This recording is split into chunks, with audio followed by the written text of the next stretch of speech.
Hello guys, and welcome back to my YouTube channel. So today we're going to be talking about how to become a driver for Mr. D or Takealot. So first things first, there are things that you are going to need, like documents that you're going to need before you even start the application process, right? The first thing you're going to need is your valid ID. If you're not South African, then you are going to need a valid passport. Then you're also going to need your driver's license for your car or your bike. And then the next thing you're going to need is obviously a car, a vehicle, a bike. And with that, the documents you need for that is your car registration, your roadworthy certificate, and your license disc, right? And then you're going to need your proof of address, and you are going to need your proof of account, your bank account, obviously, because you need to get paid. And then yeah, that is all that you're going to need, and you need to be 18 years and above. That's the age restriction. You need to be 18 and above. So then you're going to go onto the website, the Takealot website, and you scroll down and you'll find become a driver. Then when you get to that page, you're going to land on a page where it's like it's not too long, but it's quite lengthy.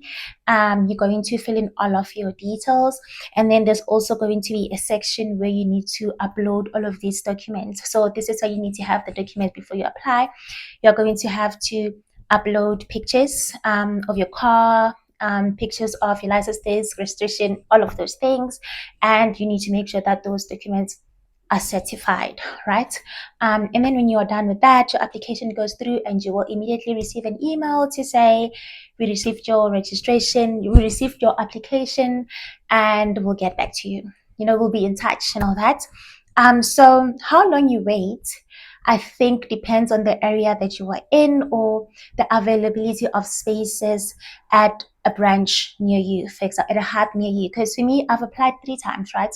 The first time I applied, I never had anything back. And then I reached out and then they said, just wait a bit, we'll get back to you. And I never had from them. And then after some time, they sent me an email to say my application expired and. Um, so sorry about that, guys. So the first time I applied, they actually got, after 6 months, no, I think 6 weeks or so, got an email saying my application expired, right? So I had to apply again. I think they were at full capacity. They didn't have space for drivers. I applied again, and then it was the same thing, right? And then when I applied for the third time, I had relocated to a new area. So I actually heard back from them like within a week. I applied, got an email that they received my application, and then after a week, they contacted me. So they'll contact you to say, okay, you need to choose a date for your onboarding, right? And then you'll also receive an SMS, right? To say, okay, you're going to do your interview. You can come for your interview basically.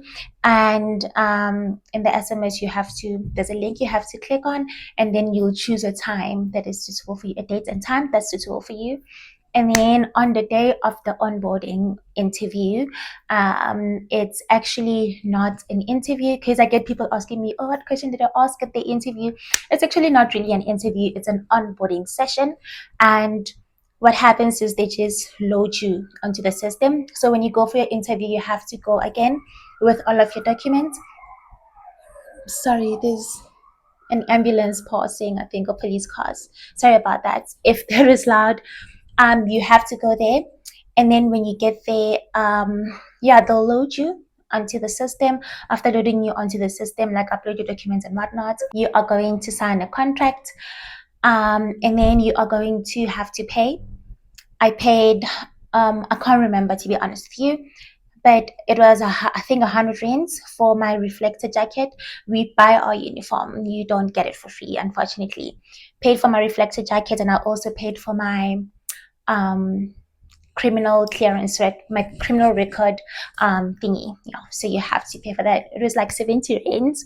And then after that, they contacted me within 3 days to tell me, okay, criminal record is sorted, everything is sharp, you can go for training. So my training was a ride along, right? I went on a ride along. Ride along basically is where they give you a driver who's been doing the work for a long time and you go on a ride along with them. They show you how to do the job for 3 days. It is very interesting. It was fun, and the person who was teaching me was quite kind, understanding, and they let me practice. And yeah, I really enjoyed it, and yeah, and that's pretty much it. And then you can start working and getting paid. When you start work the first 2 weeks, you won't get paid. You go to start getting paid in your third week, but obviously they'll be paying you back and all that good stuff.